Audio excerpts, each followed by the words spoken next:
So this is a really exciting moment for me because I've talked a lot about art, but now I'm actually with my son talking about something that's come up time and time again within art and talking about art and art process.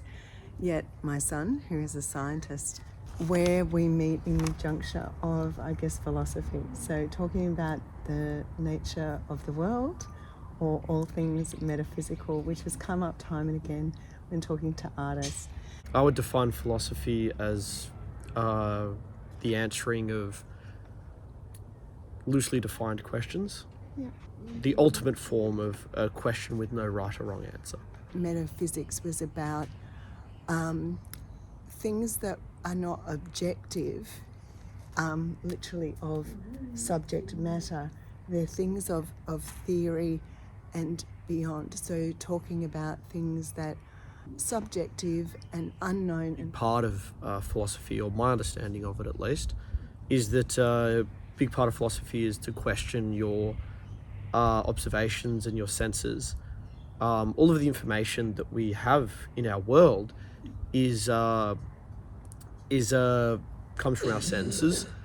I guess metaphysics questions the existence of reality and how we exist within our reality. In my opinion, at least, inherently a subjective question. Certainly, as of yet, any answer is provable. You can provide reasoning for it, and many people have provided extraordinary lines of reasoning. Would you say that that's the importance of it? The importance is in the questions, and the importance is in the broadening of how to come at things from different angles. So as a science, whilst most science we like to come to some sort of hypotheses or understanding, one of the important things about metaphysics is to be able to have types of questions that can then be asked that really question the nature of realities that are really human bounded concepts within living in the world beyond the object. Yeah, exactly. These questions beyond what we can immediately infer from our senses, and as the questioning of our senses and of our realities. Or science ultimately operates with the assumption that everything we see is real and exists in a certain way. I personally would define science as largely of the scientific process of the of creating systems to understand our world based off observations of the world. Hence the importance of scientific experimentation. We have decided to define light as both a particle and a wave. Realistically, how can light be defined as that? Those are simply the words that we use to describe them. Many things that occur within physics, I think, are inherently indescribable with our language, and arguably inherently impossible to understand. And any scientific description or mathematical model that one may create will inherently be flawed. If, for example, you can very easily and simply, it's taught in high schools, model the movement of a ball through air with Newton's laws of motions, assuming no air resistance or what have you. You can make a computerized model, put a supercomputer to work for a few days. It will create a very precise model or accurate model of how a ball may move through air when thrown. But realistically, the only true model, or the only true way to model that, is to pick up a ball yourself and throw it through the air. Physics is, as I said, seeking to understand and define and model, in many cases, the natural world and to derive use from that. Metaphysics is separate to that. It does concern the natural world, but the answers regarding metaphysics cannot necessarily be gleaned from the natural world. Perhaps the most famous example of a philosophical thought is the idea of God or gods, because there are academic definitions to all these questions. The metaphysical question is holistic in its nature, or in many metaphysical answers, I suppose, and many theories of the nature of reality. It answers those questions in the same way. So there's not necessarily a distinction drawn between any given element of the natural world. It's more about asking, well, what is matter? And matter under, Einstein, I guess, with this whole E equals MC squared, defined matter as not only material made out of quarks or electrons or other subatomic particles, but also as inherently energy. Different theories within our modern physical understanding define matter as in a heap of different ways. Fields as strings.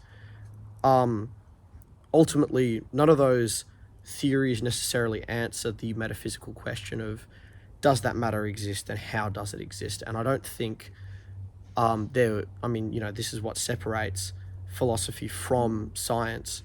Philosophy answers questions that cannot be answered with science inherently, because in science we make a whole heap of assumptions.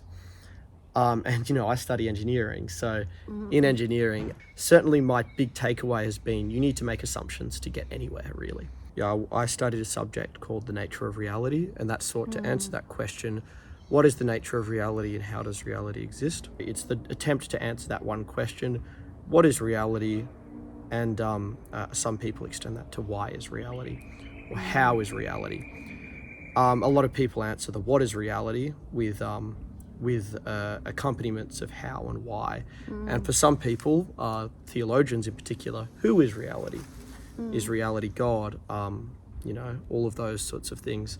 Of course, I find, this is perhaps a bit of a tangent, but I find the nature of language to be pretty interesting in that, ultimately we're just hairless monkeys running around on this earth.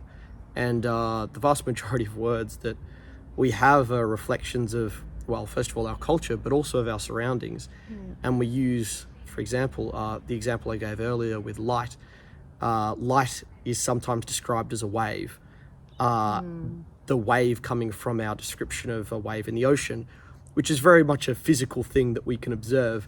We attempt to use that word to describe light, in that they hold some of the same qualities and attributes, such as a wavelength or an amplitude, a speed, frequency. Waves can interact with each other, but realistically, it is, of course, the wave that is a light, or the wave that is light, if you choose to define it that way, is not analogous to a real wave in an ocean, though it may share some of the same attributes. That's a great example of how, sort of, I guess, a wave is a descriptor, yet at the same time within science it has a measurable component to it. I guess I'm thinking, that I've got this bright sun in my eyes, so I'm thinking about light as heat, and I'm thinking about light as making me squint, and I'm thinking of light and all of these other descriptive, subjective, experiential. Well, ultimately the only truly accurate description that I think we could describe light is light. How could I ever describe another human being, for example? You might describe another human being as kind or funny or annoying or smart or, what have you. Realistically, the best way to define another human being is by their name, because they are wholly unique and arguably, and this is perhaps more of a metaphysical question, but can't be defined by anything. That's what I mean about language as something, as a mechanism perhaps evolved by humanity to describe the world around us.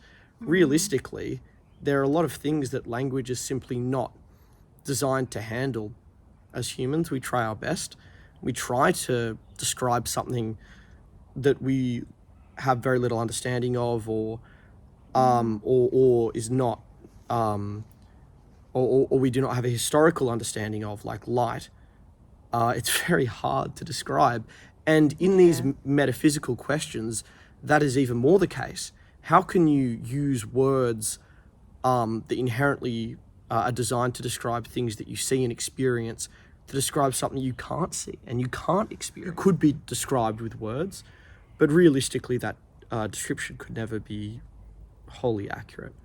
And this is the philosophical question of can we ever understand the world around us? Is it inherently understandable? You know, you could go to Descartes, you know, do you even exist? I think that Descartes' reasoning on that front, I think therefore I am, is quite solid. But a big part of the question of reality is, does anything else exist other than your own mind? And that even includes your own self. You know, do you really have a physical body? It comes back to what is reality, really. And that little aside that we went on in terms of defining and words and language is it's very hard, I guess, to define it. And we can assign words to different ideas, but a big part of philosophy, or something I struggled with when I studied it, was clearly defining things, because it's very hard to communicate such abstract ideas.